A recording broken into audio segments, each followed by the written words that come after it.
Let me ask you something. What would you do if your boss made it their personal mission to destroy your career, not because you did anything wrong, but because they could? I didn't fight back right away. I almost quit. But then I found out something that turned the tables. My name is Emma. I've been teaching at the same elementary school in a small Midwestern town for over 20 years.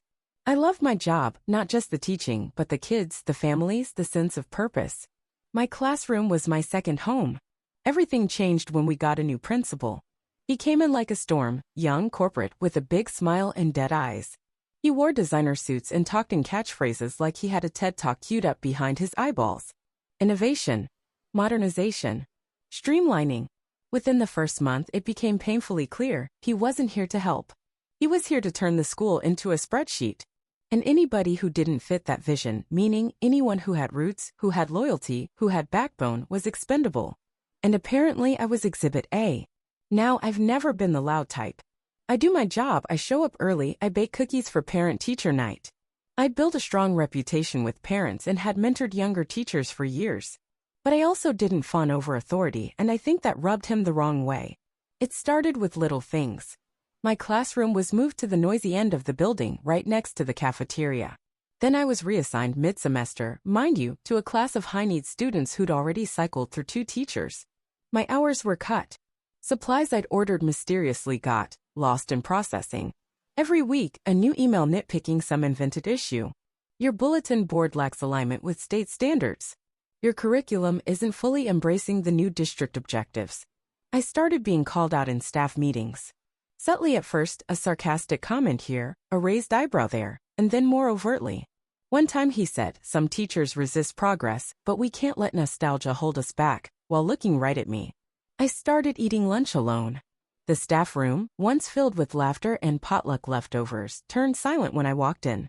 People looked down. I don't blame them. He had everyone spooked. And I was the cautionary tale. I cried in my car more times than I care to admit. I came close, so close to quitting. But then one afternoon, after yet another public jab in a staff meeting, I locked eyes with him and something snapped. You wanted me gone? Be careful what you wish for. That night, I started a new routine. Every strange directive, every sudden schedule change, every cold conversation, I documented it. I saved every email, screenshot every message, and printed hard copies that I stored in a folder at home labeled for when it matters. I wasn't just protecting myself. I was building a case. I also called the union rep, quietly, carefully. She listened.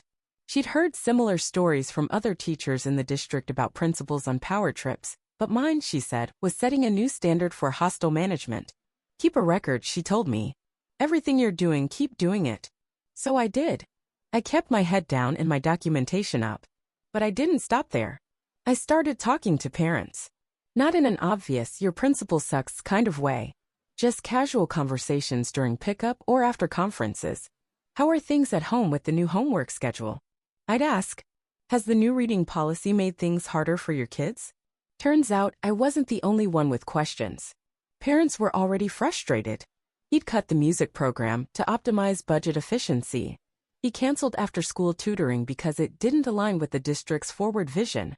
And worst of all, he quietly shifted PTA funds to hire external consultants, people no one had met, who never showed up, but whose invoices were paid on time every time. The school that used to feel like a community now felt like a corporation. Then came the break I wasn't expecting. One of the moms, her name was Janelle, sharp as a tack and not one to let things slide, mentioned during a PTA meeting that the name of one of those supply vendors sounded familiar. Too familiar. Pretty sure that's her brother-in-law's company, she whispered to me after the meeting. Whose brother-in-law? I asked. She tilted her head toward the office. His. I almost dropped my coffee. I didn't react right away. But that night, I got online. Janelle was right. The vendor was a small LLC out of state, with one registered address and 0 digital footprint, other than an obscure connection to a real estate developer, the principal's brother-in-law. Kickbacks. Fraud. Misuse of funds. Suddenly, my manila folder of microaggressions and policy changes looked like a treasure map. I added the vendor receipts, the PTA fund allocations, the consultant contracts. Then I reached out to the school board. Not all of them. Just the ones I trusted. The ones who'd known me for years, whose kids I taught, whose Christmas cards still hung on my fridge. I told them I had some concerns. And that's when things really started to move. A week later, the school board quietly reached out through one of their members, Mr. Caldwell, an older gentleman whose granddaughter I'd taught just 2 years prior. He asked to meet off the record. We sat at a diner just off Main Street, the kind with cracked vinyl booths and a waitress who knew everyone's name. "You've got quite the file," he said, thumbing through the folder I slid across the table. "And this?" He tapped a printed vendor invoice. "This is the kind of thing the district lawyers salivate over." I nodded. I didn't want to believe it. But something's seriously wrong. Caldwell sighed, rubbing his temples. We had suspicions. Some of the changes he made raised eyebrows, especially the outside consultants. But this, he looked up at me, eyes tired but focused. "Emma, this is a bombshell." "Then do something," I said, more firmly than I intended. "We will," he replied, folding the folder carefully. "But we'll need to do it by the book." And so for the next few weeks, things got weirdly quiet. The principal still strutted through the hallways like a man born to give PowerPoint presentations, still barked out buzzwords in meetings, still sent out those snide emails, but something in his step had changed. It was subtle, the pause before entering a room, the twitch in his smile when a board member visited unexpectedly. He knew something was coming. He just didn't know when. Then on a Tuesday morning that smelled like burnt coffee in February despair, they showed up. 2 men and a woman, sharp suits, laminated badges, district investigators. The front office got silent. You could hear the second hand ticking on the wall clock. Within minutes, they were in his office. Door closed. Blinds drawn. For the next 3 hours, he didn't come out. Rumors started swirling by lunchtime. A secretary said she saw the investigators carting out folders and taking photos of financial records. Another said the PTA treasurer had been pulled into a meeting. Someone else swore they saw him shredding documents the day before. By the final bell, he still hadn't emerged. The next morning, he didn't show up at all. Instead, we got a bland all-staff email from the district. "Mr. Thorne will be out on personal leave for the foreseeable future. Please direct administrative concerns to Vice Principal Jensen." The school held its collective breath. And I started breathing easy again. But it wasn't over yet. With Thorne gone, the energy in the building shifted like a pressure valve had finally been released. Teachers who had been walking on eggshells started laughing again in the break room. The art teacher brought in donuts for the first time in months. Even the janitor, Mr. Samuels, who'd been tight-lipped since the day Thorne yelled at him for mopping during instructional transition time, cracked a joke in the hallway. It was subtle, but it was real. A breath of fresh air. But the fallout had only just begun. Over the next 2 weeks, investigators returned several times. They dug through financial records, PTA fund ledgers, even cross-checked staff schedules and vendor payments. One afternoon, they asked to speak to me directly. Off the record, the lead investigator said, setting a small recorder on the table anyway. "Tell us how long this has been going on." I told them everything. From the classroom move to the consultant contracts. From the sudden schedule changes to the way he targeted teachers who didn't fall in line. They asked about culture. Morale. What kind of environment he had created. "Fear," I said plainly. He ran the place like a corporation where compassion was seen as weakness and data was the only thing that mattered. The lead investigator nodded, scribbling notes. "We've heard that from others." That was oddly comforting to know I wasn't the only one who saw it. Meanwhile, whispers spread. Thorne had apparently resigned. Or been pressured to. The official email that arrived on a rainy Monday morning was pure corporate poetry. "Mr. Thorne has chosen to step away from his position for personal reasons. We thank him for his service." No farewell party. No hallway speeches. He just vanished. But the best part? He didn't get to choose his replacement. The district moved quickly to find a new principal. A real one this time. Someone with a history of community engagement and a reputation for actually listening. And then the twist I never saw coming. They hired a former student of mine. Her name was Rachel. She'd been a shy, serious 4th grader with a love of books and a streak of quiet defiance.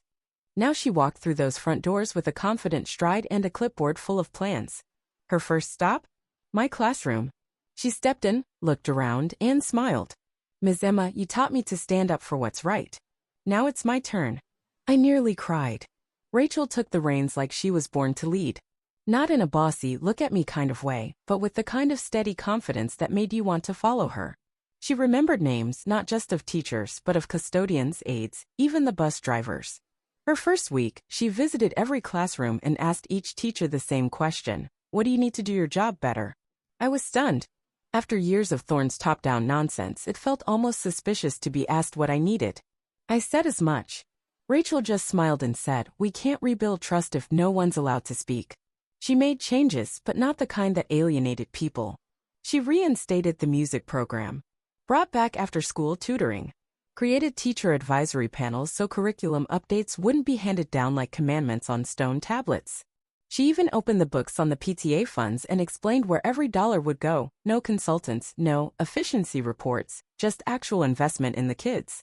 And for the first time in a long while, parents started coming back, volunteering, donating, showing up to meetings. It was like watching an old house finally get its lights turned back on.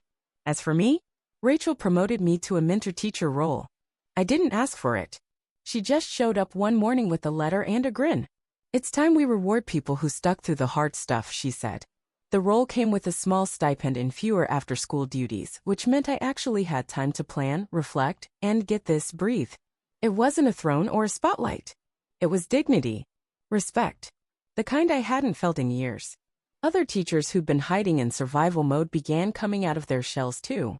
One of the newer ones, Mr. Fields, admitted over lunch that he'd been seriously considering quitting until Rachel arrived. I thought this job was just slowly being bled dry, he said. But maybe it was just bad leadership. We both laughed. Bitterly at first. Then genuinely. Thorne had tried to erase me, professionally and emotionally. But in doing so, he triggered something bigger than either of us, a pushback from the very community he underestimated. And as it turned out, they didn't want me gone. They wanted him gone. It didn't take long for Rachel to uncover just how messy things had gotten under Thorne's reign. The man had run the school like a private fiefdom. There were contracts signed without proper approval, budget reallocations that had never gone through committee, and a paper trail that looked more like a game of Mad Libs than an official record. The more she dug, the more it became clear, his damage hadn't just been emotional. It had been financial, systemic, and deliberate. Rachel shared some of it with me one evening after a long day. We were sitting in the staff lounge, the hum of the vending machine the only sound.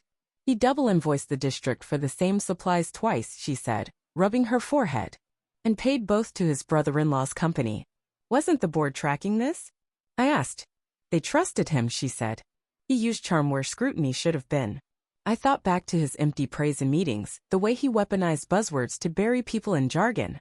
He didn't lead. He performed leadership. There's a difference.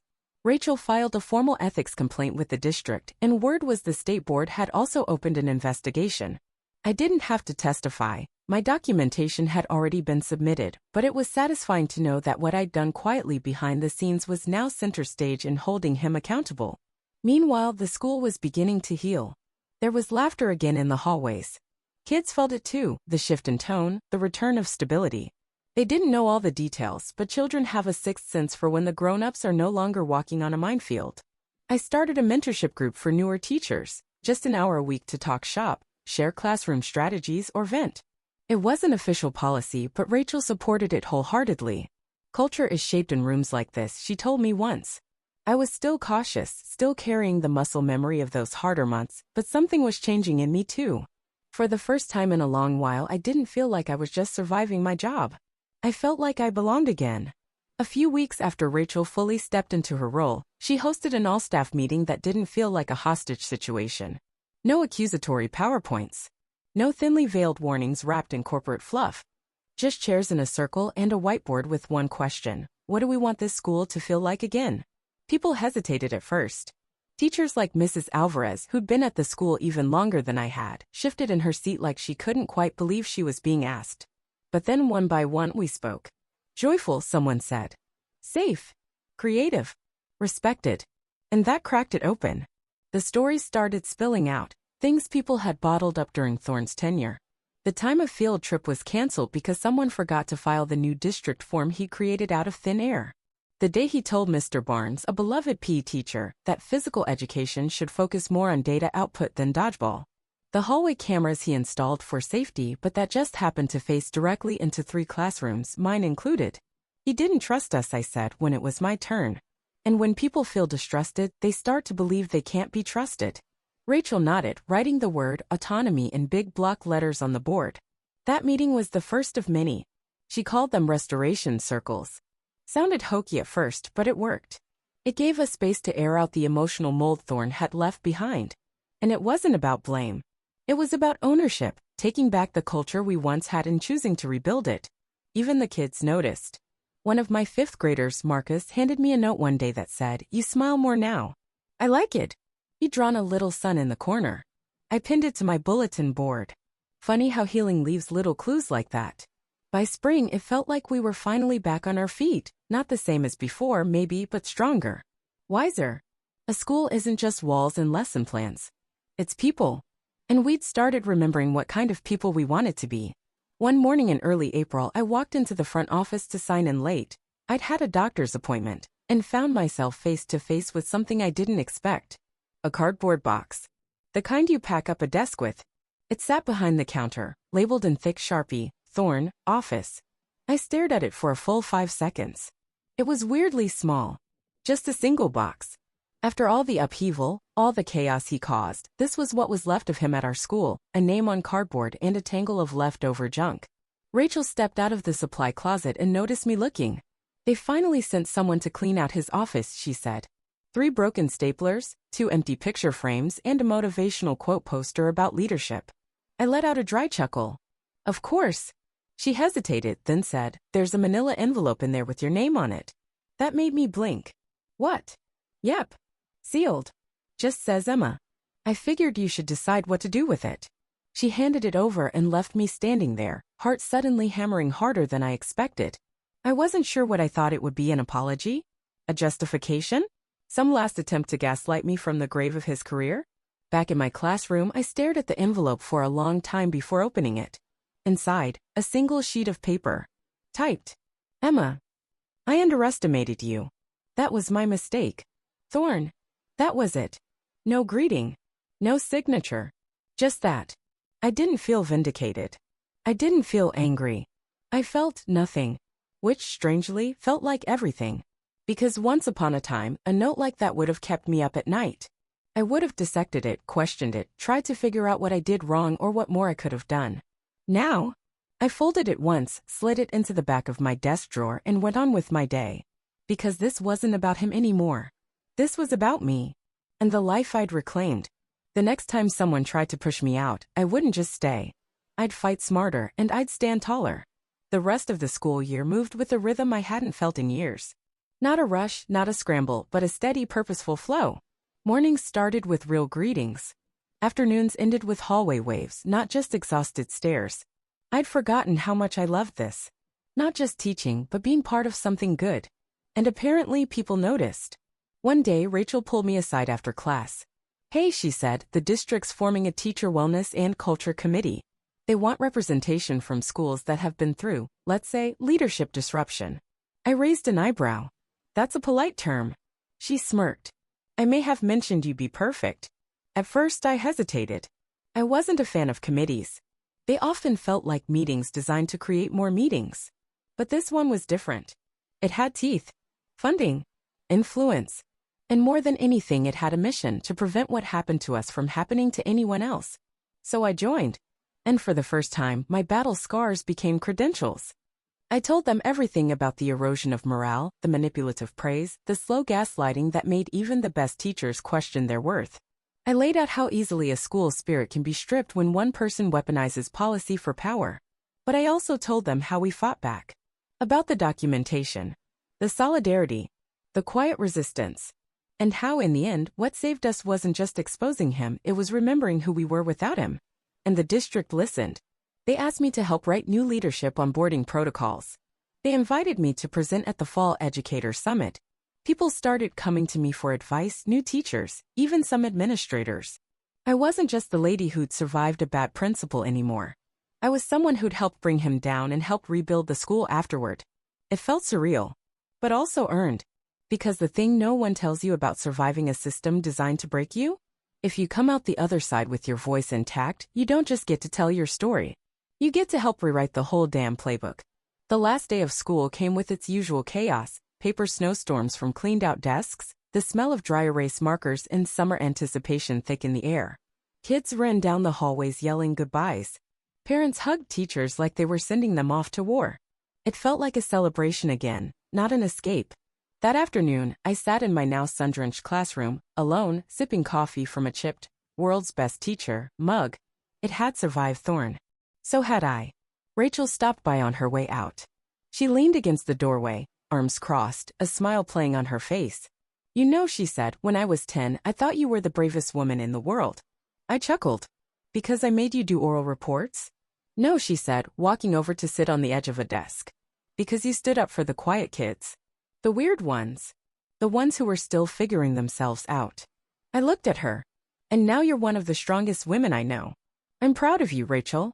She smiled, soft and real. You saved this place, Emma. People know that. I shook my head. No. We saved it. Together. And I meant it. That summer, I took time for myself, real time. No lesson planning. No school supply runs. Just rest. And reflection. Because here's what I learned. Sometimes they'll try to erase you. Marginalize you. Push you into the corner until you feel too small to matter.